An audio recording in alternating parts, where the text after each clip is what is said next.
Hold on, I'm on screen share? Hold on, start video. That's all I need to do. I'm so new to this, but it's pretty easy. Hey, how How are are you? you? It's How's it going? going good. I'm in New York, kind of cramped in an apartment that I didn't expect to be. I should be at school right now, but what about yourself? I'm doing well, thanks. This is my unofficial start to an Untold narrative. This is episode 5, I think. Hopefully I get it right. One of these days I'm going to mess it up. Thanks for joining us. Tell them who we have. Thank you for having me. Tell them who we have. I'm Amanda Howe. I am a fourth year fashion design student at University of Cincinnati, and I've gotten really interested in, I think, design as a whole. I think I want to stay in the product industry, but I think that I really am interested in kind of changing processes and creative processes overall. So yeah. Super cool. So very similar to some of my past guests. I think we started following one another on Instagram, and then we randomly stumbled into one another, or maybe that's how it started. We stumbled into one another in New York. Yes. Actually, no. I think I've seen your work before on Instagram. You didn't know who I was. And I didn't actually know your name at the time. I just knew that I'd seen your work before. And then at Peterson Stoop, I just got an internship with them. And before we were starting the internship, they were doing the Jeff Staple collaboration. Right. And that's where I met you. And I noticed you were talking to them about Peterson and Stoop. And I was like, how do you know about them? And Yeah, that's where we... that's when it clicked. So yeah, well, thank you. and Yeah. and I remember that conversation. It was kind of super unique. It was like, I don't know, it just like clicked, and we just got to talking for a long time, and then we stayed in contact over the years. Yeah. Yeah, it was in 2018 Yeah, and I think it's really crazy because or 19. Was it a year ago? Maybe it was in 19. I think it was 19, but maybe like so early that I don't know. It might have been 2018. I feel like I don't know at this point. So anyway, that's kind of how we met, and then we stayed in contact over the year or so plus. And I thought you would be an awesome addition to this early on because, one, I believe that you're going to become one of the next big people in the fashion world. That means a lot to me. Thank you. Because if you don't, well, we'll get into the whole links and how people can find you and stuff like that. But your output and your work ethic is really transparent, and I think that's really important for people to see. And I think that if we could have a conversation, you can educate people. And you haven't even graduated yet, right? Yeah, I So April it's 2021. so it's like, I think you're so early on and you've done so many good things already that like you're gonna just rocket ship. And so like I'm just having a conversation before that happens, so Yeah. that No, I appreciate that. I mean, I think one thing, I've actually talked to someone about this because I think work ethic is so important, but I also think obviously having a balance between work ethic and life, especially in college, like you need to be able to enjoy yourself. And I understand that, but my program's structured. It's a co-op structured program where we do internships as a requirement every other semester in order to fulfill our actual graduation, Yep. along with taking classes. And I think that part of that is one of the reasons that I have the work ethic I have, because some of it's I have to in order to consistently apply to jobs. But I think another thing is also just kind of, it comes down to like what you value and like intrinsic values. And I think that design has just boiled down to being this thing where it actually excites me. Like I physically feel emotion of excitement when I create something that not only like affects me, but it doesn't matter. I'm not necessarily like craving feedback from the people around me, but when I receive a piece of feedback and someone says like, I see your vision and I understand it to a degree that I didn't before, you know, I think that that's a very powerful thing. It depends on who you are and what kind of visions you have, but my goal would be to have a good vision and implement that at some point. So I think, thank you for that though. Yeah, no, you're totally welcome. So let's back up real quick though. So where are you originally from? So I'm from Milburn, New Jersey. Okay. I don't know where that is. I thought I knew New Jersey fairly well, but it's a town, a small town, sort of 45 minutes away from New York City, and we're really connected to New York City. it's always been something that's been a part of my life. My grandparents are a big part of my life, and they've always had a condo here. That's where I am right now. I chose not to go back home because I didn't want to, be with my grandparents during coronavirus, just in case. But I'm very grateful for this space, and also it's been a huge opportunity for me working in fashion, because I can be here, I can live here, and I can work here, and it's one of the best places to work for fashion. So I mean, whatever room you're in is pretty cool. That's a lot of books. I have a boom box too. So are your grandparents like an inspiration for you? What did they do, or what do they do, or? Oh, my grandparents have absolutely transformed my life. They are the reason I do everything. My grandfather specifically, like literally, I will not stop until I make him proud. My family situation was not very good growing up. My dad has Parkinson's now, and I haven't been able to speak to my mom in a few years because she's had some personal problems, but things are getting better in my life. And my grandparents took me in when I was 16, and since then, my grandfather has just been supporting me relentlessly and making my future possible.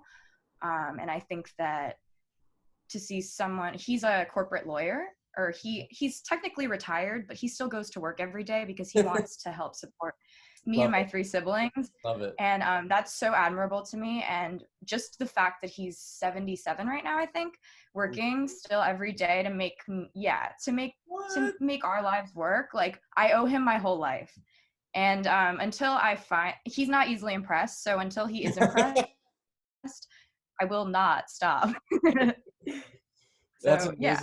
And my grandmother, I don't want to I don't want to discount my grandmother, because she's a huge thing too. She sews a lot, and she taught me how to do so many creative things. So I just didn't want to leave that out. What are their names? Richard Howe, and then Elizabeth Howe. So Well, we got to give them a proper Elizabeth. shout out just in case. Yeah, of course. Thank you. And my dad's name is also Richard Howe, so Okay. it works.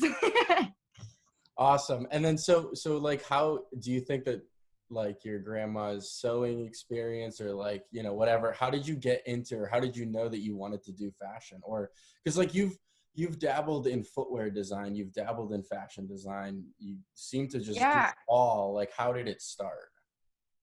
Actually, I recently realized that I started earlier than I thought I did. I wasn't really interested in going into design, but I always took it. Like, I took classes in art. I was in advanced proficiency art in high school, and I won a few awards here and there, but it was never really something that I considered doing as a career. The hometown I'm from, like, most of the people go into business, finance. It's very common there. And there were maybe like 3 people who graduated and went to a school for design. But I think growing up, what really affected me is, so my grandfather's a corporate lawyer, like I said, but he was also a carpenter, and he would always involve me in like his little projects. When I was 7 years old, I would help him build. He has a whole workbench, which actually serves me to this day with shoemaking, and has made it possible that I have all the tools that I need without it. I didn't even know I would need this. Totally. And my grandmother always had a sewing machine. She always sewed me my clothes when I was younger. If I had something that I wanted to wear, like bubble skirts were back in when I was in like 3rd grade. So she made me a bubble skirt, and I looked so strange, but I loved it. And I think little things like that have, I'm a little bit old school because of that, but they helped me. When I was in 7th grade, I started buying men's jeans, and I cut them into shorts and I sold them. And one of my friend's moms, she owned a small fashion boutique. Her name's Helene Weiner, and one of my really good friends too, at the time, and still, Elise Weiner, they had a fashion show at our school to raise money, and they let me put my clothes along with all of the actual boutiques. And that was a really big deal for me, because I actually made like $500 is not a lot, but as a seventh grader, I made $500 profit. Yeah. Well, just from like people in my school, and that was so big for me. And then transitioning to getting into college, I actually was not going to go into design. My intention was to, I managed football, basketball, and volleyball 4 years in college. So high school. So I was going to go into broadcast communications for sports. But I reached out to a few colleges like Ohio State, and then University of Cincinnati, and a few other big football schools. And I said, I would really like to manage your football team and also have an opportunity to work in an entertainment space. And the University of Cincinnati offered me the opportunity to work for the football team as a manager and also go to one of the best design schools in the world. And because of that, I was actually able to kind of leverage opportunity with working a little bit more with the design department in terms of like what we design for the university and clothes. I haven't really specifically gotten into it, but I've been able to have a lot of interactions with that, understand how it works, and even understand a lot about football equipment and Under Armour, shoes, Totally. clothes. So it was really cool. That's But yeah. awesome. Yeah, I remember that like you like I don't know if you posted some photo or something, but you like were on a football stadium with Pat McAfee, who like I love his podcast. Yep. And that's just such a small world. I don't know how it overlaps and how it relates, but it's kind of crazy that you put yourself in these situations and then other people can relate to them and things like that. So Yeah, no, what are you definitely. getting? What's your degree going to be in? A Bachelor of Science in Fashion Design. Okay. I'm a little bit confused about it because technically we have two tracks. One of them is more product based, and then the other is more design based. I'm technically on the product track, but design is like something that I've been pursuing on my own to a very, very intense degree. I think it's very important to me. I don't really know how it's going to work out, but Yeah, no, I see the product side of things, but I also see I think you just blur the line completely because you just do it all. I kind of like to just come up with ideas and see what actually works. Yeah, Not everything works, but sometimes if you put it out there and you look at it twice, you're like, I thought that through. And now that I'm thinking about it again, like that makes sense. yeah, no, I mean the thought process is crazy, and you just put so much work out there that I don't know, I'm always blown away. And like you recently started modeling clothing in 3D, which you don't see a lot of, or maybe they do a lot of it, and I don't follow enough people that do it. But I was like, I don't understand it. Like, do I need to catch up to like real life? I'm actually writing an article about that right now. I Oh, do want cool. to try to publish it. I'm literally talking about how, if you're interested in hearing, I don't want to go on about No, it. please, no, no, I'm Okay. super. I don't want to just go on about, talking about my work, but I think it's really important to note. So the fashion industry, obviously very wasteful. A lot of product design is, but specifically apparel, a lot of it has artistic intention. They produce way too much, and then there's not enough people who want to consume what they're producing. And basically what I've looked into is, in the past few years, outlets have taken over. 75% of what people are actually buying is at discount price in terms of apparel. So basically, in the next few years, because of coronavirus too, fashion companies are going to need to figure out how to produce things on a scale and a level that actually involves the customers on a personal level. Like they need to understand their customers so they can produce and scale things down. And what I think that fashion is going to miss out on if they don't collaborate with technology is they're not going to have the opportunity to value their clothes. And what I mean by that is, for example, right now there's an app called Pinscreen, and this app is one of the best when it comes to artificial intelligence and deep learning. So they've been able to actually, scan your face and put an image of a face over it, deep fakes. But they have the best deep fakes in the world right now. And with things like that, people are going to be creating their own avatars. You're going to have your own virtual self in the next few years.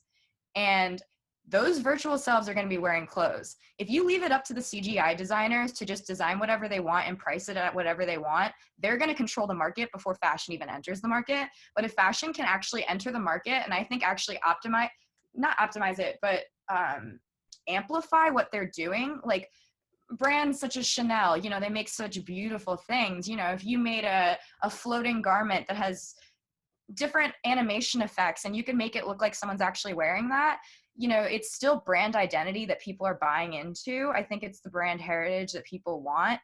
And I think that there's a lot of value to that. But if they don't step in soon, like they're going to lose the opportunity to control that value.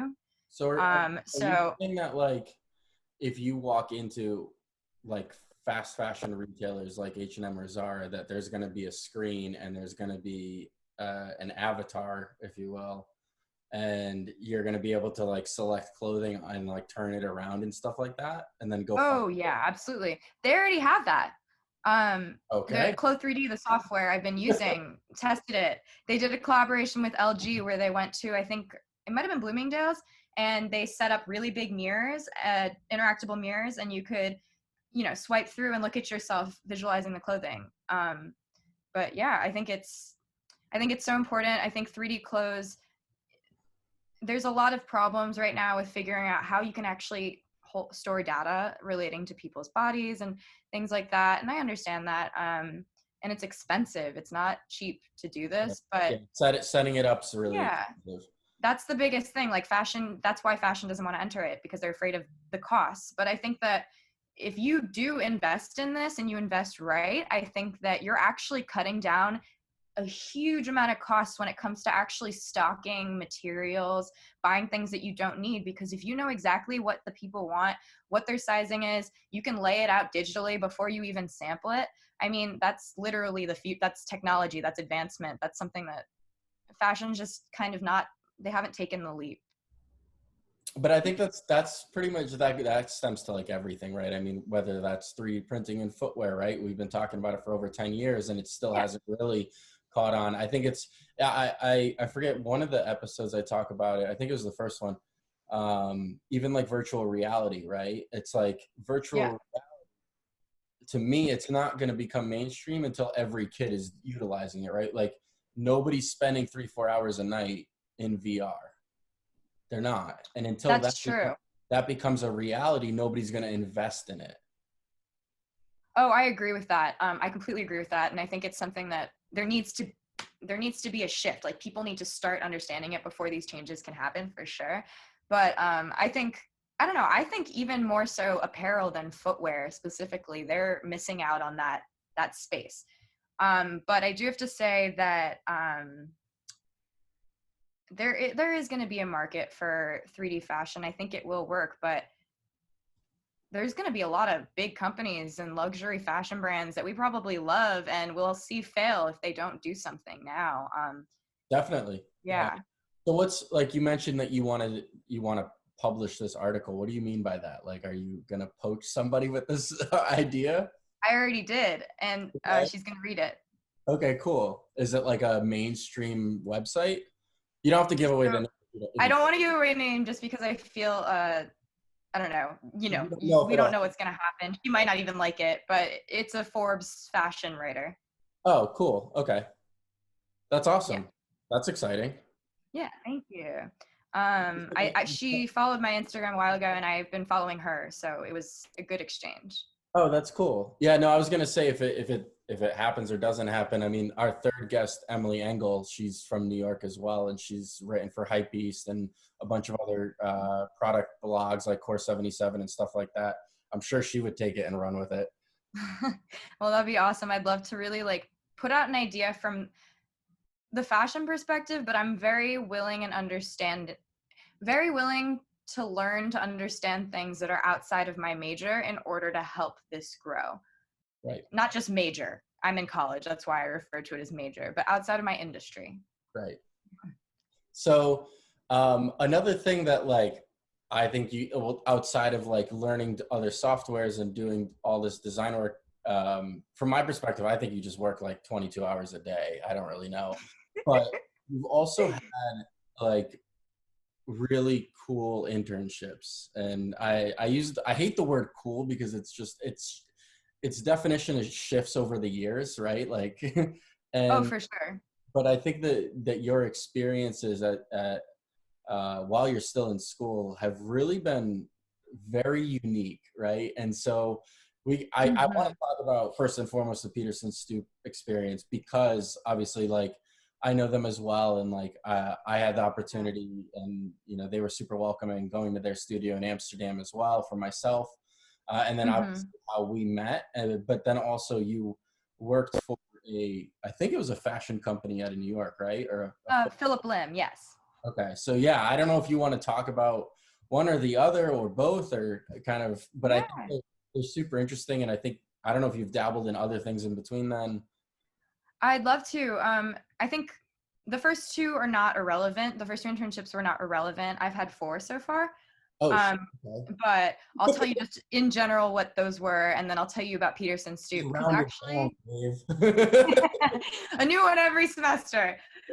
One more until I graduate. Hopefully it'll be the last one. But You're gonna go for your last one? what'd you say? You know where you're gonna go for your last one? No, I just actually started thinking about it and applying, but right now I'm working on a really big project that might even take me outside of the specific fashion realm. So we'll see what happens. Cool. But I do want to talk about Peterson Stoop because I think that you also understand how impactful they are as a group. And I think that that was the best internship I've ever had. Real quick background, I've had 2 internships in fashion houses in New York City. I did women's ready to wear in both, and then one of them I did lingerie in as well. And I learned a lot about, the whole process from design to actual production. It was really an essential thing for me to do. I did a lot of, tasks from drawing flats to helping email people in the company and, communicate ideas between them, working with the pattern makers to help communicate design things. And that was really important to me. And I think that what I actually learned from that and doing 2 internships in apparel was that I didn't think that, it's not that I didn't want to work in apparel, but I felt like my design skills I feel like I was able to do more with my design skills, try other things. I think that, for example, footwear is such an interesting vehicle to design on because there's so much more to focus on. There's so many more, little trims and embellishments. It can come down to literally like a fleck of color in the fabric that could change an entire design. And I know it's like that with apparel, but I think that when it comes down to footwear, you can really hyper focus on those things. Do you think that apparel design or, construction and things like that, like, do you think it's a little bit more old school and footwear as a whole is more progressive? Like, I do feel that way because I think that naturally footwear is more of a product design thing. You're trained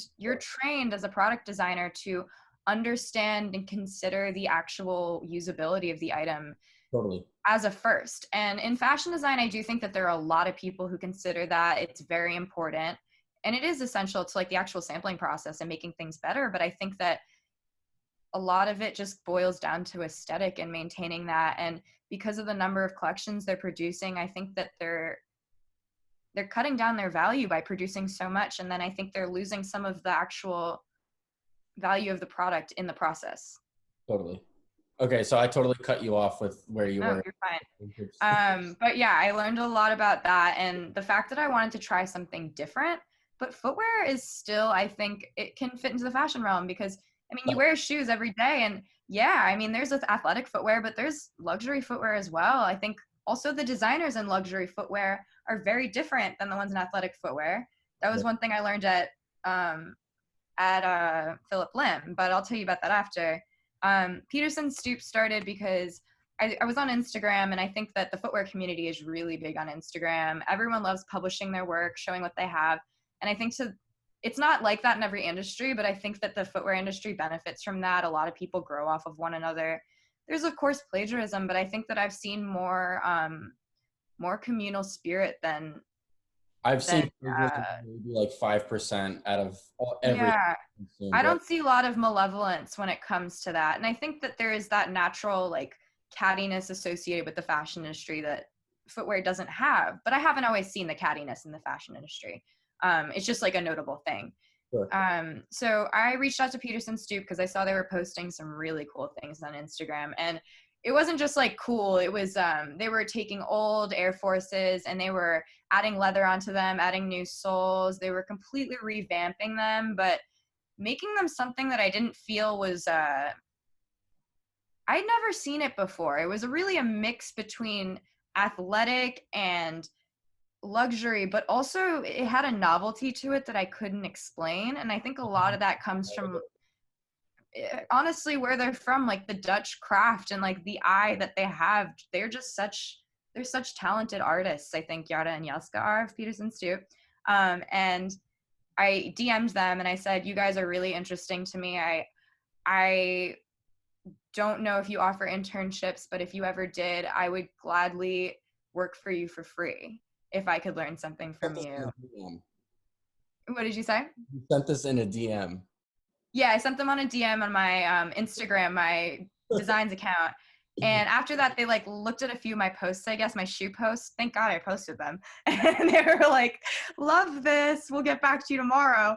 And I was like, wow, thank you. So they got back to me and she said, it was, I think, Yara who got back to me. And she said, I'd love to, have a call with you and speak with you, hear more about you. And I remember I woke up at 5 a.m. for this interview.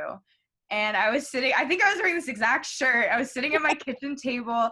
I just I turned on my computer screen as if it was already like 10 in the morning. I've been up for like a few hours.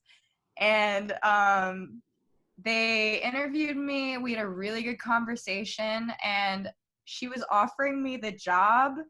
And then the connection cut off. And I couldn't get contact with her for like 4 hours. And then I got an email from her and she's like, sorry about that. Yeah, I mean, it wasn't her fault. I mean, she had bad internet, I had bad internet. And then she emailed me back. She's like, we would love to have you work for us. Like, if you're willing to do if you're really willing to do this, we'd love to take that opportunity. And it was so cool because I hadn't even finished my internship at the time. And I knew where I was working for the next semester. And I mean, I feel I have a whole, I guess part to tell about Amsterdam too, but I mean. No, but I think because we met like right before you started that, and like Yeah. you're meeting them in person for the first time, I assume, right? In New Yeah. York. And I remember the conversation and I was like, oh, are they paying you? And you're like, no. And I was like, I was genuinely surprised that somebody would, I don't know. I feel like, because I'm only a few years older, but like even when I was going through industrial design, we had a co-op program too, where you took internships and stuff. And a lot of the conversation you have with your classmates is about, oh, I'm not going to take an unpaid internship, right? That's not going to happen. I need to get paid. I value my work, X, Y, and Z. And you were just like, no, I'm going to do it for free. Let alone in the US, you're like, I'm just going to do it for the experience and everything that I can learn. And granted, I understand everyone's situation is different, but the way that you positioned it, it was like, I was just surprised in the best way possible. And I was like, that's amazing. Oh, thank you. I have to credit, and again, I bring it back to my grandfather. Like, I think that a lot of it comes down to like, a lot of people can't afford to take a job that doesn't pay. And I totally, completely get that. And that's why I think that I've literally taken as much value as I can out of these internships, and I've pursued them to like the furthest degree. I will not take anything for granted. And my end goal would be to somehow repay my grandfather back. But that is something that we have to think about. But I do have to say, in the fashion industry, we have a lot more unpaid jobs than they do within the footwear industry. So it is a little bit more norm to accept an unpaid job from the fashion perspective, I do have to say. But I do know a lot of people that can't take the jobs they want because they can't afford it. So I definitely hear what you're saying. And but I do think that I have had that advantage in that sense. But at the end of the day, I do think that what helped me the most is that a lot of the people in my school rely on the actual list that we have of companies that we've worked for in the past. And I think that what's always been really important to me is yes, I can find a company on there I like, but I really want to find a company that I love.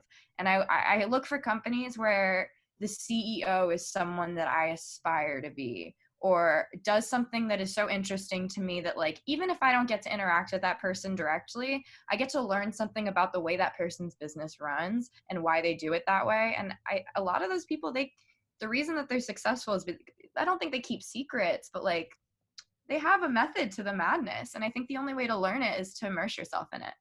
Yeah. I mean, that's awesome. I mean, I remember back when I was looking for my co-op, and I did the same co-op for a year, and I did it through a semester as well, because I couldn't stop. I like worked part-time through the school year. Right.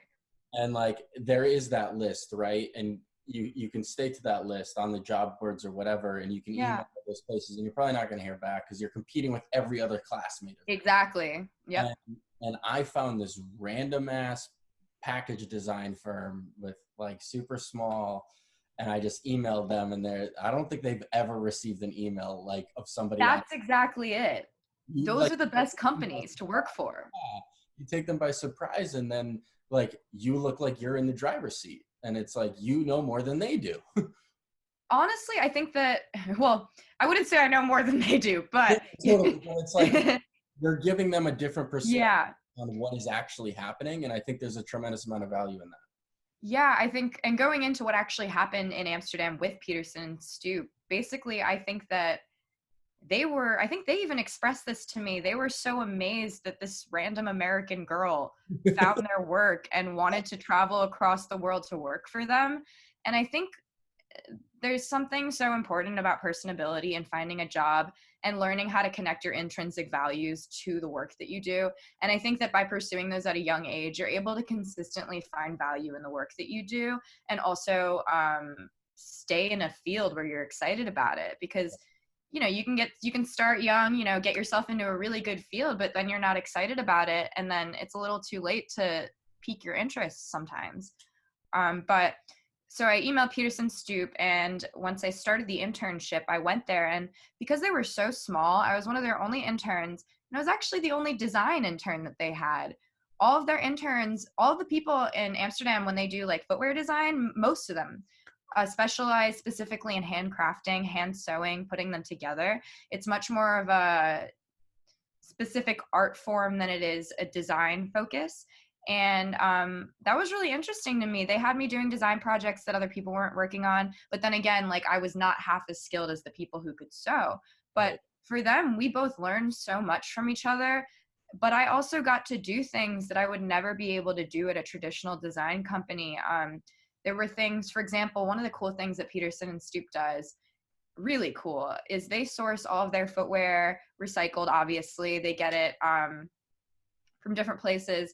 And one of the things that I worked with them to do was I went around and I called not every, but a lot of shoe stores in Amsterdam that sold Nike sneakers. And what we were looking for was their old shoe boxes. And I basically called them. I'm this American English speaking woman, like, hey, I'm working for a Dutch company, but can we have your old unused shoe boxes? And a lot of them legally actually weren't allowed to give them to us because people would sometimes use them for reselling sneakers and making them look real.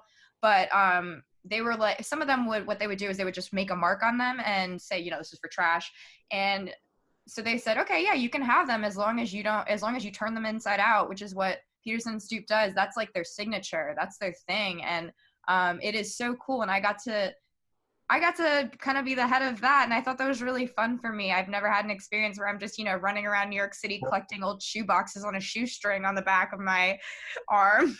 Like, it was very novel, and things like that, you won't find from a really big company that you're traditionally going for. And honestly, a lot of the time you won't find that kind of stuff for being paid.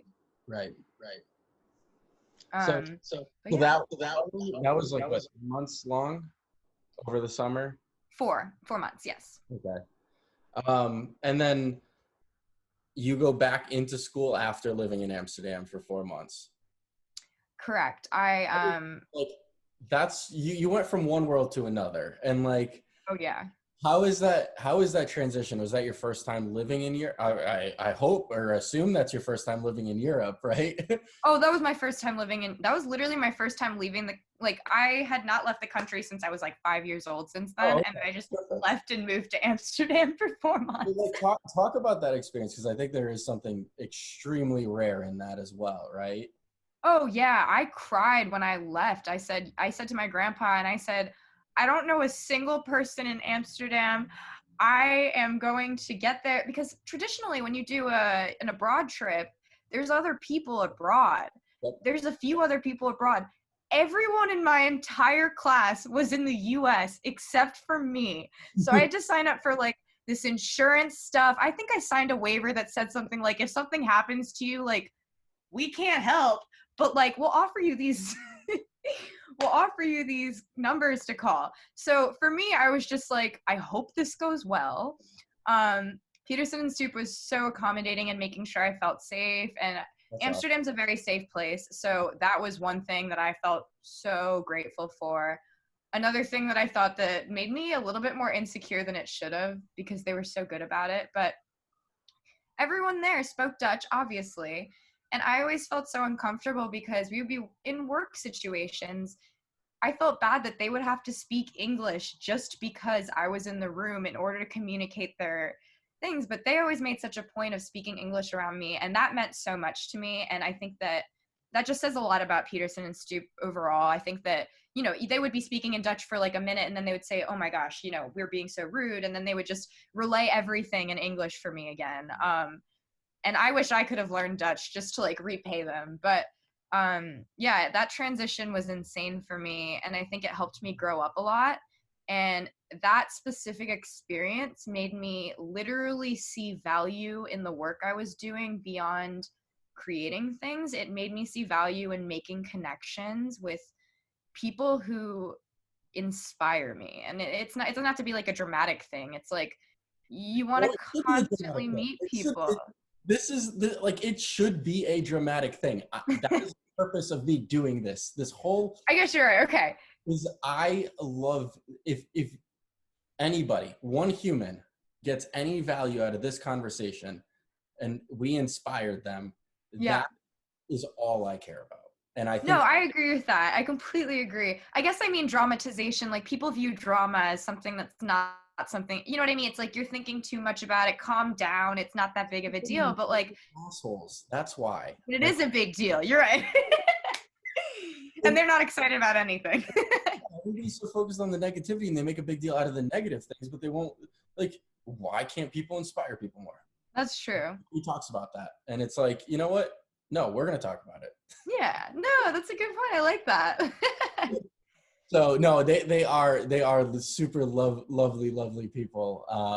But like, how do you transition back to America, right? Because the culture in Amsterdam or in Europe in general is so different, right? Because it's granted everybody in Amsterdam speaks English, right? So I'm sure Yeah. you got around just fine. Like in a restaurant or in a cafe or whatever it is, I'm sure you were able to like manage to a certain extent. But like Oh, yeah. then you're like coming back to like where people live so much more relaxed in my opinion, and then you come back to New York City where it's like the complete opposite of everywhere, and like or back to Ohio to school or whatever, and like Yeah. how is that? That's really crazy for me all the time. I think that's one of my biggest stressors is having to pick all my stuff up and excuse me, but like pick all my shit up and move every 3 months. Yeah.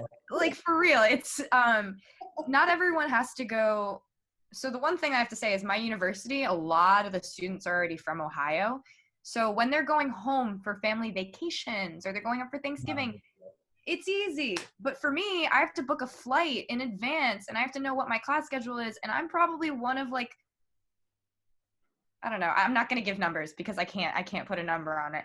But I am one of very few people who has to do that, and it's also very costly, and it takes a toll on you traveling so much. I think if you're just doing it not because you need to, because you have to. And I think that that transition was the transition. I think is actually what helps me a lot in continuing to motivate myself, because I'll have highs and then I'll have really low lows. I think that as much as I love the University of Cincinnati, I think that when I get to school and I'm on campus, the actual surrounding city it's I wouldn't say I'm a Cincinnati girl. I'm not disrespecting the city, Sure. but I just don't enjoy going out there as much as I enjoy in New York City. So I often find myself staying in most of the time. So for 4 months, I'll pretty much be like cramped in my apartment. Granted, it's a very nice place to be, and I have friends that are around me, but typically it'll be when I return to school, I literally just focus on school. I'll go home here and there. But then when I get internships, like I'm in New York right now, I'm kind of living the life again. I feel like I'm having fun. I get to go out on weekends. I get to go out on the weekdays. I still have classes right now, but it's manageable. Cool. I think that when it comes to design, it's as far as you want to push yourself, of course. Yeah. And so you did your other internship, Philip, how do you say it? Philip Lamb?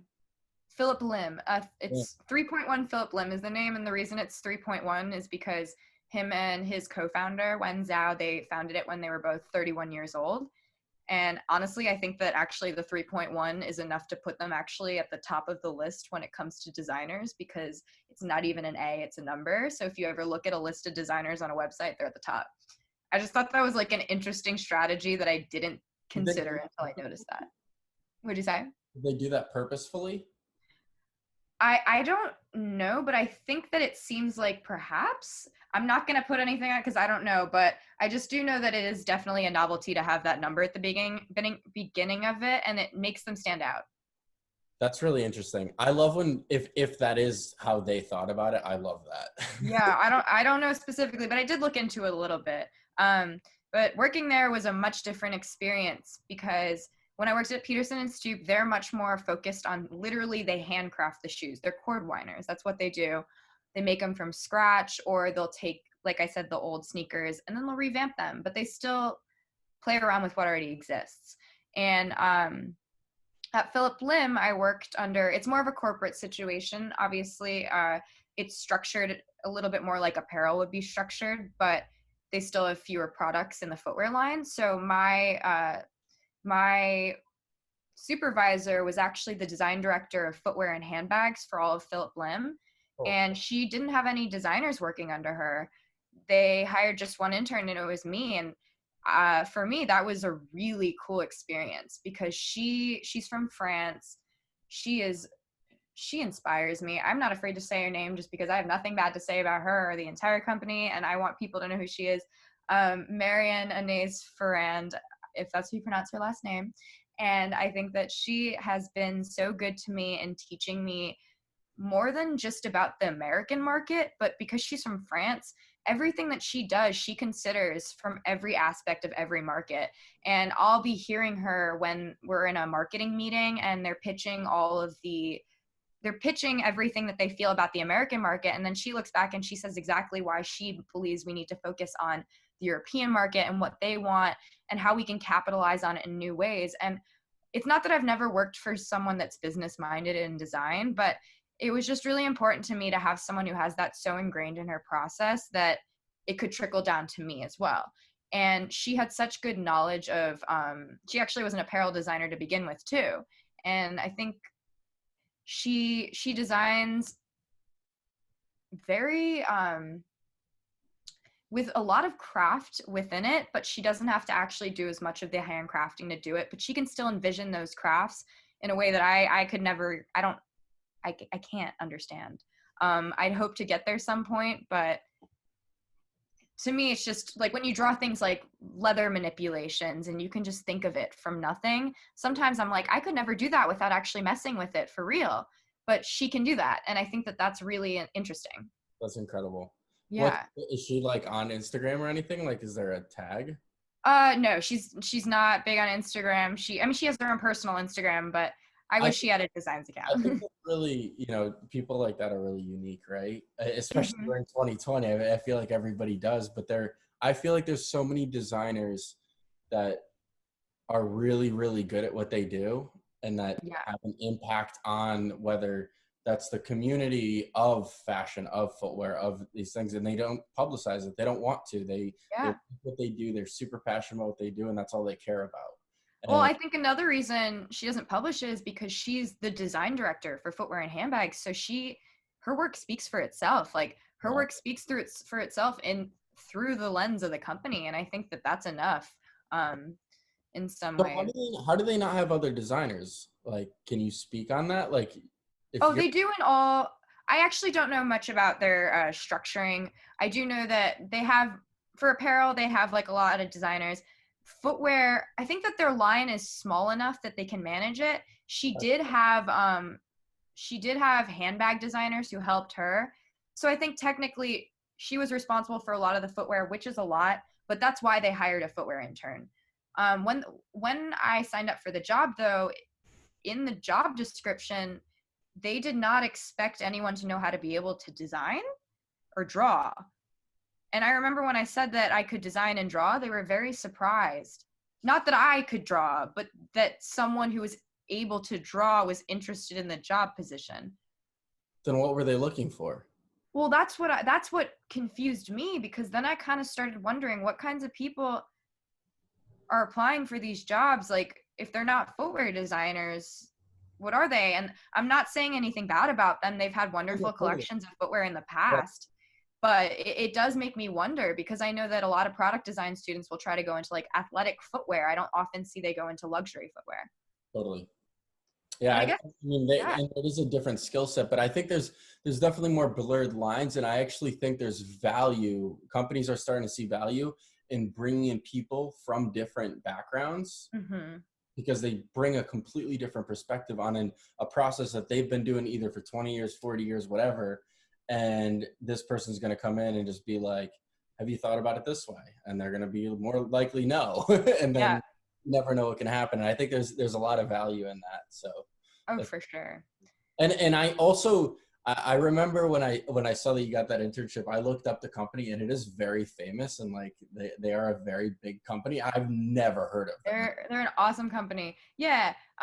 There's so many fashion brands. I mean, I find that all the time. I mean, I study fashion and I don't even try to remember names. It's just when you see them over and over, you just know them, or you know what they look like. But then sometimes I see amazing fashion brands and I've never heard their name in my whole life. And I'm like, who is your market? I don't mean that in a rude way. I mean that, like, I'm confused. Like, how are all these brands surviving? Yeah, it's crazy. I don't understand either, because we make so much product from every different perspective, and Exactly. how is everybody buying all of this? Exactly. Well, they're not. That's the problem. So you said you graduated in 21? I graduate in April 2021, Okay, if so I'm like a lucky. whole nother year. Yeah. I think I thought you were graduating like in a month, to be honest. I wish. Well, I mean, I think you probably could just like say F it and just go and just I go. feel like just because of coronavirus, at this point, it's like there's so many opportunities right now that you could take, that you almost should take. But uh, it's just so frustrating. It's that 1 year. I'm going to do it. You think that so to that, do you see like fashion companies hiring right now? Because in footwear, I think from a big perspective or a holistic perspective, I think everyone's on a hiring freeze right Oh, no, they're not hiring. I've already reached out to a few ones. They've gotten back to me and been very courteous. I'm really not that worried about it. I do think that when it comes to a problem like this in the world, I'm sure my school will find a way. I hope my school will find a way to restructure the system so now. that if we are in a severe economic, you know, downturn, that if we can't get jobs, that we can still complete our university in time. I think that this has happened before and that they've worked around it. But Yeah, maybe yeah, you could have like a secondary thesis or something, like you do like exactly. a project like for that whole semester. We talked a little bit about it. I sometimes do design critiques at my alma mater, and they did a That's virtual awesome. through Zoom a few weeks back, and you know, that was part of the discussion. And you know, it's an ongoing thing of they have to figure out, especially for like this like hands-on stuff, right? Like, how do you have courses that are so technical and like hands-on when it's everybody's at home? You can't buy everything. You can't buy these machines. You can't buy a Bridgeport or a CNC or a laser cutter. And it's like, they really have to figure it out. Oh yeah, we actually, my school specifically, one of my friends, they made a petition and they got over 2,000 students to sign it, because our university is charging full tuition for fashion design and I think product design students. And I'm not going to bring this into like, a public argument, but I will bring light to it because I think it's important. They're charging full tuition and the students are concerned because a lot of them don't have their own sewing machines. I do think that if you're in apparel, you should have one at some point, but a lot of them don't have, at least to the extent that they need for their senior year incoming final projects. They need those extra sewing machines. They need sergers, which are like additional kinds of sewing machines. If you're working in footwear or accessories, you need a post bed machine. You need 3D printers, all those things. So you're right. And we can't use those. They're shut down. We're not allowed to touch those labs. So they say that they're giving us the same quality of work. That's what they claim to be doing. We haven't started yet, so I can't judge it. Sure. But I hope we do get it. I don't know how it's going to be possible. I think that is a big conversation, right? It's like, how do you charge, especially when you're paying $50,000-$60,000 a year, right? Like, Yeah. how do you charge that when you're not having the interpersonal relationship with your professor? And I think University of Cincinnati is very similar to Wentworth, where it's like smaller classes. Mm-hmm. It's not like 200 people classes. Correct. Yeah, We do have some lectures, but those would be like broader things. Yeah. So, I mean, to that, I asked because it totally threw it off. So, like, I literally only do like a couple notes. I don't I don't prep this very much. That's okay. But like, because I thought you were already graduating, so I kind of I do want to talk about it. Two things, right? So the first is like in your Instagram profile, right? Yeah. It says self-discipline is in. And I want to talk about that because I thought that was really unique, and I've never heard that before. Like, I never did either, and that's why I put it in immediately. Did you come up with that? I literally just came up with that, and it's not that big of a deal, but I kept Googling it. I was like, has someone said this before? And I was like, nobody has ever said this before. And it works because like fashion, things are in. Like everyone respects things in a way where they're like, this is so cool. Like what's in right now? And I was like, you know what's in? Self-discipline. You should trademark it. I'll try. Whatever it is. Yeah, do something legal. I bet it's not that expensive. Yeah, no, I thought that was super cool. I thought it was like really interesting. I was like, thank you. I don't think I've ever heard it structured that way. And like even people talking about self-discipline, like what does that mean? I think it probably means something different to every single person. Oh yeah. But yeah, no, I thought that was super cool. But what are like some of your goals, right? And I think you talked about a lot of different things that you've done already and things that you want to do and how you want to enhance certain companies, like, or, you know, you said you idolize certain CEOs and how they operate, and like, what are like your short-term goals and then what are your long-term goals? Because I think you have a very big brain, and it's like constantly like, you're like, I'm not settling for nothing. You're like going after it. So like, I feel like you got to talk about like, what do you want to do like right after post college? Yeah. And then like, what do you want to do like from a 10,000 foot view? Yeah, I that's something I've been thinking about a lot lately. And it's actually it hasn't shifted, but my strategy to getting where I want to get has shifted within this past few months as coronavirus has come up. So I'm going to start with my end goal and then talk about my short-term goal. My end goal is I would love to be some sort of artistic or creative director for a company. And I know that can be really broad, but I probably would stay within the realm of product design or fashion for that. I think for me, one thing that I've liked to show through like just practicing a lot of different skills, I don't believe in being a jack of all trades. I just believe that literally learning any skill you can is something that you can add to your toolbox. You can prioritize what you want to prioritize. And you can also, if you get really good at a lot of things, you can combine them and be more powerful than you were to begin with. And I think like learning how to leverage that is what's most important. And that's kind of where self-discipline comes in, because it's kind of, how are you going to leverage that? But in order to become an artistic director or a creative director, you know, a lot of the time for different kinds of companies, sometimes they'll literally be branding, or not branding, but overseeing the UI and UX design of a company and the general branding or marketing behind it. It can be a lot of different things.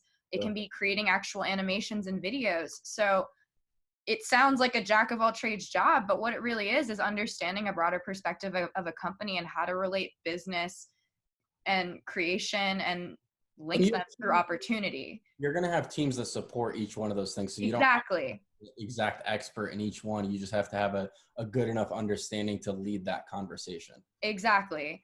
And I think that that's something that I'm really interested in, because I think that I really like I like learning new things, trying new mediums of creation. I think that that's really helped me understand them in a new way. Even, this sounds crazy, and I don't know if I'll get that far, but I've just started learning like computer science. I've started learning how to use Python a little bit. And for me, I'm in like Python is. Wait, you don't know what Python is? Okay, never mind. I want to learn. I want to know. Okay, okay. It's a scripting software, and so you can build the base for building, actual Like softwares and coding? apps. What'd you say? Like coding? Yes, coding. It's coding. Oh, you throwing snakes out there? It's just could have called it coding. Okay, got it. You didn't know what I was talking about. Okay, coding. Yes. So I just started learning a little bit of coding, and the reason that that's important to me is because when it comes to UI and UX design, you're designing interfaces and you're trying to design things that connect on a level that's understanding the bigger picture, and even understanding how functions come about and how you produce data and how it can be organized. Understanding how that works gives a huge advantage to the person that's designing, and also a huge benefit to the person that needs to design the framework for it for coding. Right. So I do think that if you focus on too many things at once, you can lose value in certain things. But You think so? I think so if you aren't disciplined correctly. Okay. But I think that it's possible to just continue to grow and get good at a lot of things. And I think that at the end of it all, if all you have is a bunch of skills, then like, is that really such a problem? They overlap in some sort of way, right? I mean, Yes, they have to be interconnected and intertwined. exactly. The thought process and the methodology of what you're saying is like, you need to understand how something works in order to design for it, right? It's the same. Yes, You're gonna get into UX. You should probably understand how a website runs, like the right. back. You don't need to actually do the coding. You don't need to actually build out the website, but Exactly. understanding bits and pieces of it is super helpful. But if you can understand the coding and you can design it, you can probably think of things that are more intricate than what one of them could do on their own. Cool. And that's kind of where I see the value in being a fashion designer who even works in footwear sometimes, because I might have a little bit more of a natural incentive to design artistically than they might in some ways, but then I'll also still have that product backing behind it if it's the right situation. But in my journey to getting to this position, if I ever do, would be to just consistently take jobs that I think are going to help me grow and what I'm willing to take further right now. And that could be a lot of different things. Like, if it depends, there's a few different companies that I would try to work for, but if I could work for a really cool software company that does 3D fashion, I would absolutely go for that. Or if I could work for a footwear company where I could have the opportunity to perhaps do something on more of a luxury realm, I would do that too. I mean, anything that I feel like I'm going to connect with my supervisor and learn specifically from the person I'm working with, that's where I'm going to go. That's really interesting. And then, so how about short term then? Well, that is my short term, is I'm going to take whatever jobs that I truly believe is going to grow, and I'm going to take it and run with it, because I think growth it can be linear. It can't always be the same for everyone, but you don't seem like the type of person to do the same job just to do the same job. No, exactly. Like, I have done fashion twice, I've done footwear twice. I don't intend on like just taking every job in every industry. That's not my goal. But I will continue to take jobs that expand my abilities in other ways that still do come back to my original skill set. Yeah, I talked about this with Atticus, who is our episode 2 guest. Is like, that's why I teach painting classes just for shits and gigs, because it's like, I love that. It taught me like how to articulate my speech to instruct 50 humans on how to paint something, right? And honestly, that's hard to unseasoned artists. You're like, what, paint a circle? How big? Like, what shape circle? Like, what do you mean? It's like, we did this sit go sign, like Boston skyline one, and it was like one of the first ones to teach, and it was like, you have to move over about an inch. Everybody's inch is going to be like about an inch, and then you go up 4 inches. Everyone needs a ruler.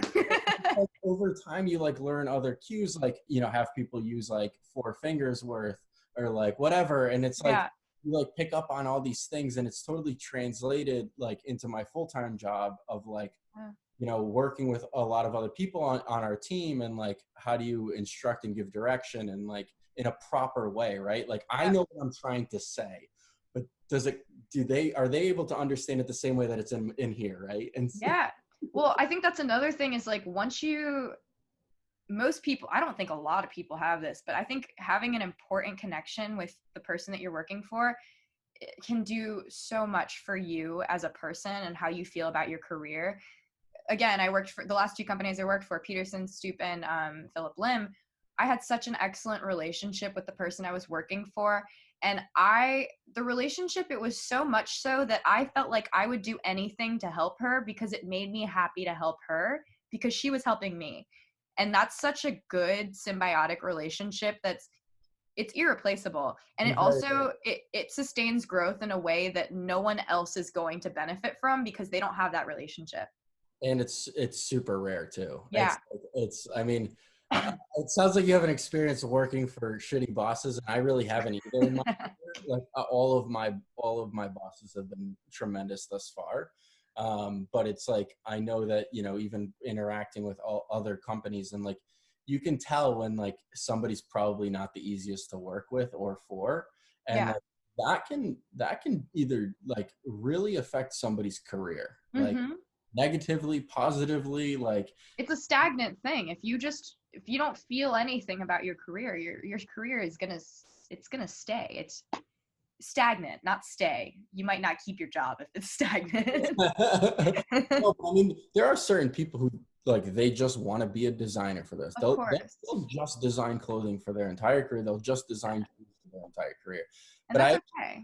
I think there's actually becoming more of a shift to people wearing multiple hats and doing less than one job. I think companies Hmm. are understanding that that's how you actually get the most out of people is when Yeah. you push them and it helps their brains continually work and work on multiple things and learn new things, because if they're doing the same job for 30 years, they're probably not learning anything anymore. Hmm. And it's like, how do we continue to grow? And some people don't want that, but they probably aren't the best employee at that point. Actually, I just read an article on this literally like yesterday, and it said something about how I don't know the exact number, but it was like a quarter of the company is doing 75% of the work for most companies. And that kind of like goes back to what you're saying where it's like, you know, you have to delegate different positions. You have your designers, you have your computer science, all these different sectors that you need to hire people for. But if you can hire someone who's willing to do both and they love their job and they're passionate about it, you're getting 10 times more value out of that one worker. You're not paying half as much to pay like 10 employees who are going to do a quarter of that work. So, I mean, I'm not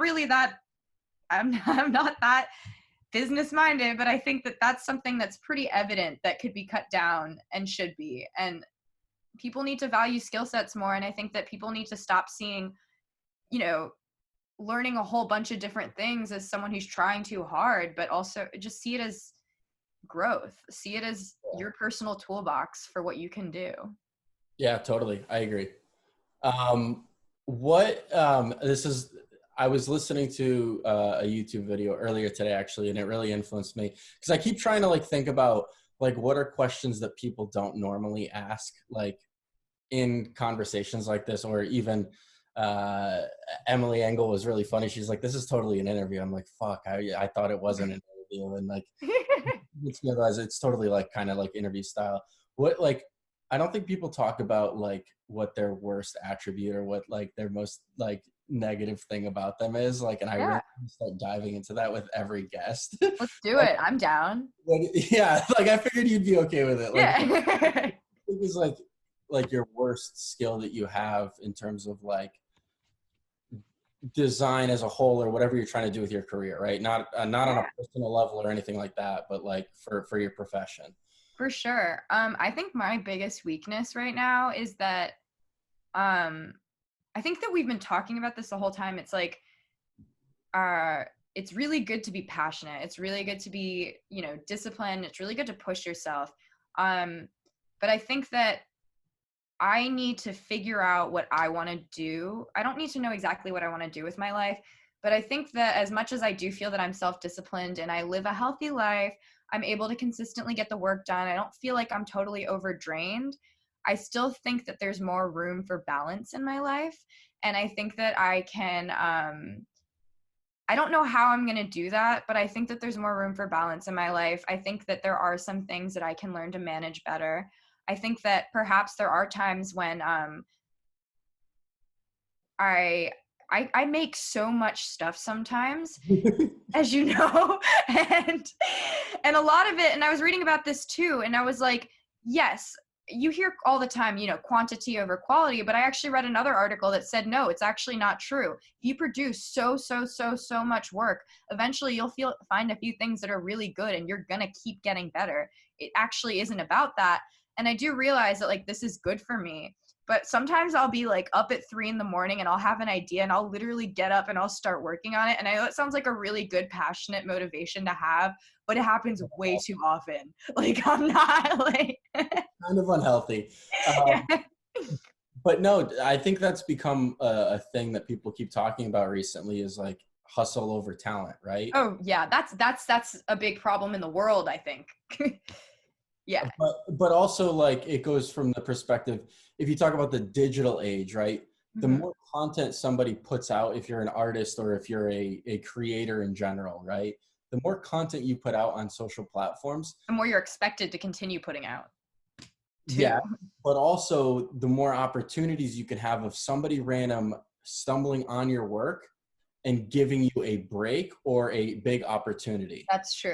That's Because very you're true. only doing curated work and you're only doing what you think is like amazing, and you're not showing that entire process and the amount of a very large amount of work that limits your amount of opportunities. Yeah. So Actually, I have something better to say about my weakness. And okay. it relates specifically to that. I think one of my biggest weaknesses is I've always prided myself in learning and developing skills to show that I could work in whatever facet of the industry that I wanted to. Like, that's what I've really wanted to do, is I wanted to be able to show that I'm an adaptable individual, that I can work in different sectors of the industry, that I can, if you are a construction company, I can design your shoe just as well as I would design a high-end fashion shoe. Like, that's what I would love to do. But I think that in that, I need to learn to have a little bit more focus. And I think that that's really important for me to develop my own style that is recognizable. I think I do have a style that's actually like becoming a little bit more apparent, even across my different works, which I think is good. But I think that that's one of my biggest things, is I really want to develop a style that's recognizable for myself, Yeah, but whether it's a communication style or what. But you've only been doing this for a handful of years, though. I know, but I feel like most people have an initial style like pretty early on, don't I you? did.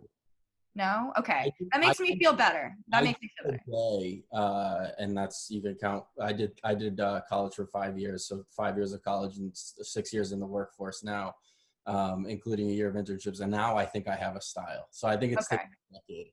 That makes me feel better then. Because I remember, well, that was a piece of feedback that I got. I remember because I would do things like I would do a shoe portfolio for one class, and then the next class I would do like a whole 3D fashion design portfolio of dresses. And they were very understanding of that in my classes, but the feedback I got was like, what's your style? And I was like, I'm experimenting. Yeah, but I think it's so early in your career that you can't. I Yeah. don't know if I agree with that. Well, yeah, I mean, I didn't really agree with it either, and that's why I'm still doing what I'm doing. But I do think that there is some level to having like a focus and a focus to things. But again, who knows? Maybe I won't go into specifically just being a designer where I need to have a style. Maybe it will be my job to work for different kinds of companies and infer their designs in different ways. So Right. it could go either way, I think. And then I wanted to loop back to this because you started off by saying that you want more of a work-life balance, or Yeah. just that. And like, do you believe in work-life balance then? Well, I mean, I think that not really, because I enjoy my job, but what I mean is that like I find myself, I'll stay in more weekends and I'll be having fun here in my apartment, like making stuff, and I'm having fun. But I think that I'm detracting value from the friendships that I've cared about so much in the past. And I think that that's kind of what I mean. Maybe not work-life balance, but like just remembering that people are as important as the work that I do, and, giving the same value that I would to them as I would to the work that I do. So I love that you said that, and I'm going to give a specific example. I want to say like 9 months ago, I was working two jobs. I was had my house. So it was maybe, yeah, it was a little over 9 months ago. I had my house that I was constantly doing renovations on. And like, I was always working. I was painting, I was doing this. I was just like, not, I was literally working 20 hours a day, sleeping 4 to 5 hours a night. Gosh. Every time my friends would be like, oh, come grab dinner with us, or like, come do this. And I would always say no. And it got to the point after like 2 or 3 months where they just stopped asking. Yeah. And that, when they stopped asking and I picked up on it, it was like the most crushing thing, right? I was like, Dave, that's too far. Yeah. Like, you've pushed everything you've pushed, but you've pushed away everything too. Exactly. Yeah. And so, like, I think it's really important that when you understand that, I had to like learn, and like, luckily, like, I have friends that are receptive to that and like, they don't get offended by that stuff. Yeah. But it's like, the groups get smaller and smaller as you get older, but like, if you're able to like note off some time to be like, okay, I got to recognize this about my life. It is important. These people are important. I think that's awesome. I love that. Yeah. Thank you. So yeah, that's pretty much all I have written. We could keep talking about anything you want to. I mean, honestly, I think that I'm kind of curious what you have to say about what you think is going to happen in the next 3-4 months with everything in fashion and footwear. I mean, that's like a really loaded question, but like, what's your outlook? What do you think? Does it look good? Are we done? Is everything going to be okay? No, we're not done. Are we done? Yeah, we're not done. I believe that we're not going to go back to 2019. And what I mean by that is we're not going to go back. It's going to take a very long time. And I'm talking like 10 years plus to going back to the high horse that everybody was on. Yeah. And I remember I said this to somebody at the end of 2019. It might have been in October, November. I was like, what do you not understand? We're living in the golden age of life right now. Yeah. Everybody's able to afford anything they want, right? And I understand, right? Whoever listens to this, I understand that I am a white male and I'm like middle-aged and I'm upper middle class. Like, I understand that, right? I understand that people aren't as gifted with some of the opportunities that I've had in my life, right? I understand that. People were buying so much stupidity, and we were able to afford so many things. And like, when homeless people have iPhones, there's a fucking problem. I'm sorry. Yeah. That's where I draw the line, right? And like, we were on this massive high horse that like, I knew it was going to come crashing down. And it's exactly why I sold my house when I did, because I wasn't going to go through that hellhole. Like, I didn't know that. For you, good timing, man. Corona was going to happen, right? I'm not like, I can't predict that stuff, but I knew that we were living this high road there was so much money. You can do anything you wanted to. Before Corona, if you wanted to quit your day job and go do something, you wanted to be an astronomer, you could really go do that in like 12 months. You can learn the skills, watch a bunch of YouTube videos, and go fucking do it. It's true. I know what you mean. And so like, now this has brought us all back to reality, in my opinion, and people's consumption is going to massively change. Absolutely. I think everything's the way they consume. Yeah, everybody's thought process is going to be different. The way people think about entertainment, the way people think about, sharing experiences, the way people think about the proximity they sit next to people in a restaurant, like, all of that is going to be affected, right? I mean, you think about like artists who aren't mainstream, who are on like the brink of it. I think about like everything, and like even try to relate it to music things. And I follow this artist, this rapper, underground rapper on Twitter. And he's like, dude, I was banking on this tour I had in the spring and summer. And that was his opportunity to like, that was his money, like, for the entire like, next 2 to 3 years, he said. Gosh. Now it's lost. And that's I'm like, awful. Oh shit. Yeah. Like, you don't think about that. You see these people 100,000 followers, and they make music, and they must have a lot of money. Yeah. Thinking on a tour, that doesn't happen. That breaks my heart. That's so sad. I know what you mean. I don't know what's going to happen. I know that Yeah. what I've recognized is that I need to do a better job, even becoming more minimal than how I have transferred my life over the past 6 months, Hmm. because it's like we have too many things, Absolutely. and so that's what I think about. Okay. Well, that makes me feel a little bit like, at least you're not like, okay, well, no one in footwear fashion will have a job, because I know a lot of people won't, but I think, yeah, no, people will. I mean, it's necessary. People are still going to buy shoes. yeah, I don't think that's going away. I mean, the major brands are still doing super well. I haven't read any articles of the top 5 brands laying off, right? I mean, that's true. You haven't read articles about that? of like the top 5 major brands, like you talk about I Nike. guess you're right. Not laying off, but Well, I guess Under Armour did for their whatchamacallit, their distribution center, I think it was. But in terms of like, I guess we're I guess you're right. in the world You're of right. product, right? Like Yeah. and so I think there's still opportunities for people. And I think if anything, this is like the Growth. creator's dream, right? Where you have this time to start thinking about, okay, what do I want to do? How do I want to create? How can I contribute to a company? Is it just drawing? Yeah. I don't No, know. that's true. Actually, that's one thing I can almost say to almost end off on this. I feel like I've been emailing a lot of fashion companies, and I've been saying to them, not pitching them, but when I in my letter to them, I say to them, um, I'm looking for an internship, but what I'm also really interested in is I've learned these 3D skills.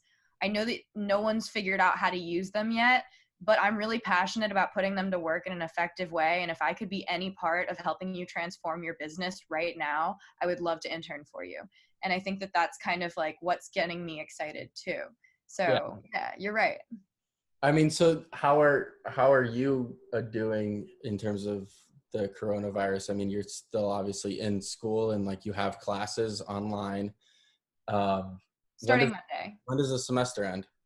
It starts Monday and then it ends, I think December. No, not December. Whoa. Oh, because do they do trimesters? No, no, no. I wasn't thinking right. Hold on. Let me just think real quick.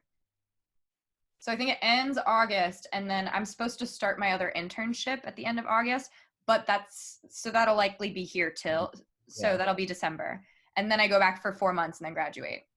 I gotcha. Okay. So, Yeah. yeah. But how has it like affected your life? Oh, I mean, it hasn't done that much. I'm already kind of staying inside a lot anyways, but the one thing I would have to say is all my friends who are in New York City, a lot of my friends are graduating right now, so they will be moving to New York City, but all of my friends who are here with me, they all left and went back to Ohio. So I'm literally alone here.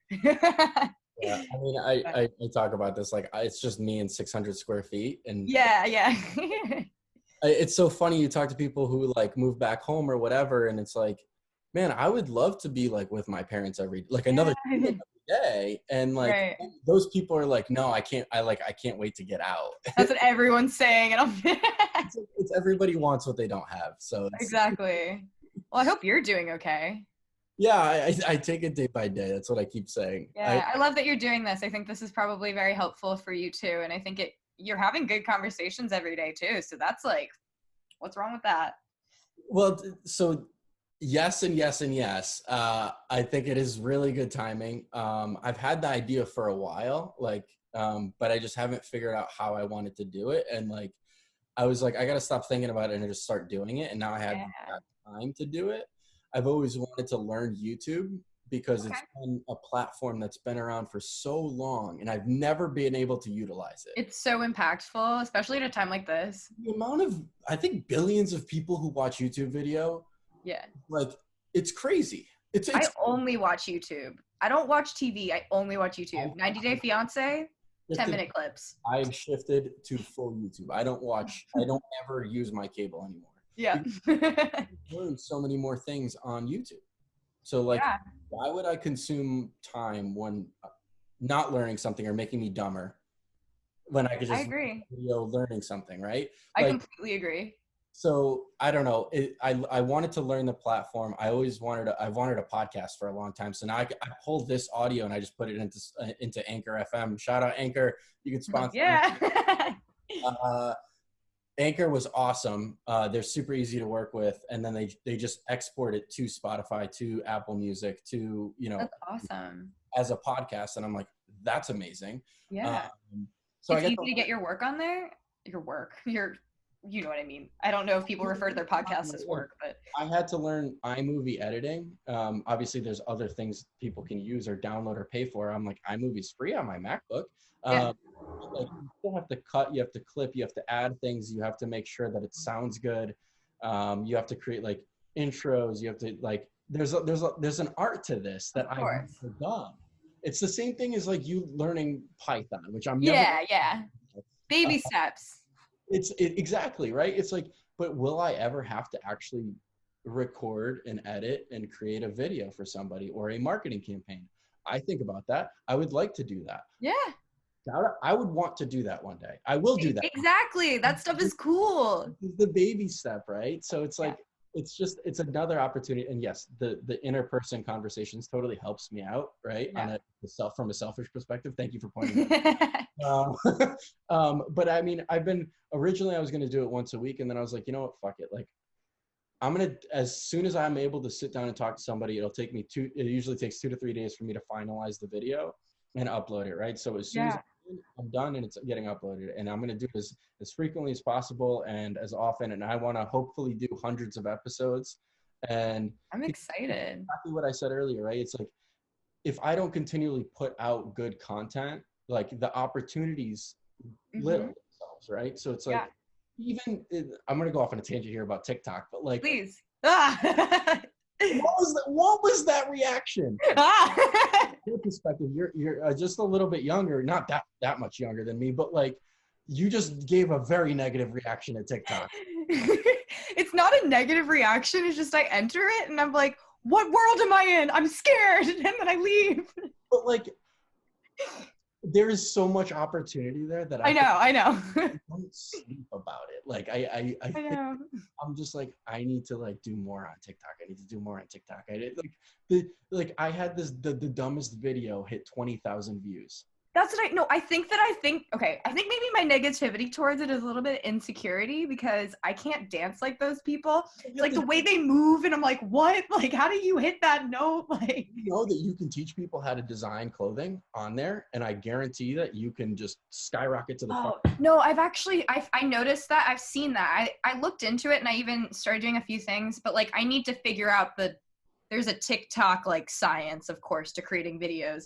I think also the authenticity of just trying it. Yeah, no, for sure. I think I've noticed there's a lot of girls on there who are doing things like that, and I'm not knocking them. I think they're doing great stuff. But it'll be like little things, just like cutting shorts or like, cutting your shirt and tying it into a halter, and they'll get 300,000 views. But that's my point. You bring something higher level to that. Elevate it. It's like, I could try that. Definitely a lot of work though to do so many platforms. I might do it though. I'm always tired. But no, the point, it's not even to like the sponsorships or anything like that. 'Cause to me, that's like selling out. It's like more so like you get one person to view it, and then do they reach out on Instagram and be like, I want you to come work for me, or like just about it from that perspective. Like that opportunity doesn't exist if you don't put that video out. And that's very what true. I consistently think about. And like, I just think that Instagram as a platform has provided so many opportunities for myself and then to meet really cool people, but then also like be able to work with them from Vibram, right? Like able to work with them as friends, right? And bring that to a professional level because we met online. They work for this company now. I work for this company. Let's work together. That's awesome. Easy collaboration. Works smoothly. It's crazy talking. And I'm like, I love 2020. It's amazing. Throwing a land. This shit sucks. But that's how I'm doing. I'm doing this. I love it. And I love the people that you've been interviewing. I'm going to be following this. I want to see and learn more from the people that you're talking to because it sounds really interesting. Yeah, I'm really excited. I think I just got to keep it diverse, I think, because like, for sure, career path. And I think it's easy to do the first like 10, which I have that are super diverse, but like continuing that is a challenge, right? Because I don't know that many people and like, I don't believe that. You have the whole world. All right, now I'm ready to go. No, like literally swipe through Instagram, find a few people. I mean, you have so many good people who are probably very interested in the work you do and are probably like connected to the work you do in some way or appreciate it. And I know that for a fact. So I'm excited to see what you do. And I really appreciate you reaching out to me. I think that means so much to me. And I'm sorry I'm not graduated. Huh? Sorry I'm not graduated. I hope that doesn't ruin this. It's a bummer. I was like, oh Jesus, dude. I don't know. Like you just the conversation where we first met, it was just so professional that I was like, okay, she's got to be graduated. And then, like that was like 2 years ago. I don't know. It's like crazy time. And so I think there's I'm really excited. I think like one day you're probably gonna become my boss somewhere. That will most likely happen. Oh. But anyway, thanks for coming on board. I won't take up the rest of your night. We can. Thank you for having me. Yeah. Wrap it up. Before we do that, where can people find you? Like, do you have a website? Yeah, my website is amandahowedesigns.com, and it's Amanda and then HOWE and designs. And so you can also find me on Instagram at __How HOWE or Amanda Howe Designs. So let me ask you last question. Why do you have two? I think that, so originally when I started my regular, I just had a personal account. Then I started doing a designs account, and most of the people who were following me were from my like friends list that I actually knew. I have a lot of people from my hometown who support my work, which means so much to me, like mothers too, and they'll follow me. I love that stuff. But because of that, I kind of wanted to separate the content that I was posting so that the people who were following me were able to kind of distinguish it. And eventually my designs account started getting more of a good following from the actual design community. And I was kind of able to, weed out my need to filter it that way. And now I've kind of made my regular profile into like, sometimes here and there I'll show on my daily, like if I'm working on a project that's interesting on my story, but I'll post me, and then here and there I'll let you know if I'm working on something new type thing. Gotcha. But you don't get to see it all unless you look at my work. Do you like, because even last episode Ari was talking about he has a Tumblr, and I was like, I was taken aback. I was like, I didn't know people use secrets. So AmandaHoweDesigns.com, and then obviously your Instagrams. Do you use anything else? No, I have like a Behance and stuff, but it's a lot to manage. I think that I've been trying to do things like make videos and animations, so I think that it's a lot to try to put on different platforms too. I've started using YouTube a little bit just to upload my animations, but again, I don't think. You're not subscribed to this. You can subscribe to this. Oh yeah, I'll subscribe to this. I actually was gonna do that on my phone, but I wasn't logged in on my account, so I couldn't follow you right away. You need to. From a business perspective or a marketing perspective, I don't understand YouTube to the sense of like, is it likes or subscribers that like puts your videos in front of other people, right? Yeah, like, I actually don't know. I don't know what the algorithm is yet. I haven't figured it out. I don't think you're going to figure it out because I've had recommendations for some of the strangest things. And then you'll see like 800 people who are like, I don't know why I got recommended this. That's what I want. I want the random dude in Bali on this and being like, why am I watching this? But this is awesome. That's I love that. I'm gonna like think about that too because I'm intrigued, and I'm gonna get back to you if I think of anything. To me, it's the organicness is the fun part, right? Yeah, absolutely. These platforms provide opportunities to like meet people that you would have never been able to do 10 years ago. Oh, for sure. Yep. I mean, I would have never been able to stay in touch with you in the way that we have if like from that one meeting experience without even just Instagram, like. Yeah. That's why like, even like recently I started like asking for people's phone numbers, which might sound creepy these days. Oh. Instagram goes away, which I actually do believe it will go away eventually. Maybe not in 2 years, maybe in 5 years. Who knows? Something else will happen though. Exactly. Something will, and maybe something bigger. But who knows? Okay. So anyway, well, thanks for joining us on episode 5. Yeah. You're awesome. Thanks for staying in touch. And then if you ever need anything, let me know. And yeah, that's it. Well, thank you. You are also awesome. It was great talking to you. Have a good night. Bye. Bye-bye.